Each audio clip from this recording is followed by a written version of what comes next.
Parce que, vous savez, je vais vous donner 3 chiffres qui résument tout.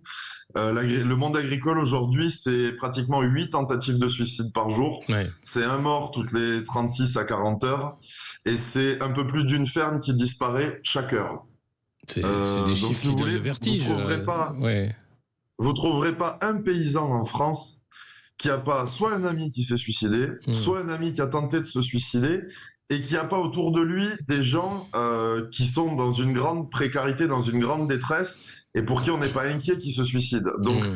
le combat, on le mènera pour les paysans, et ce qu'on espère, c'est être rejoint par la population, parce que le combat de la souveraineté alimentaire, c'est pas le combat juste des agriculteurs. Je veux dire, les gens peuvent mépriser les agriculteurs s'ils veulent, mais si la France perd sa souveraineté alimentaire, c'est tous les Français qui perdent, et Mm. c'est la France qui ne pèsera plus rien, en fait.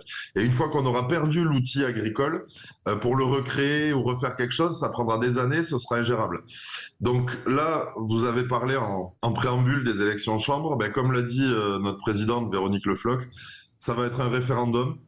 On espère que les collègues ne se laisseront pas endormir par les beaux discours. Vous savez, dans mon département, c'est assez rigolo. La FNSEA a refusé de recevoir Arnaud Rousseau. Donc c'est D'accord. dire ce qu'ils en pensent. Mais leur invité phare, ça a été Céline Imar, une députée européenne qui parle aussi bien que Monsieur Rousseau et qui est aussi peu sincère que Monsieur Rousseau, qui est dans le groupe d'Ursula von der Leyen au Parlement européen.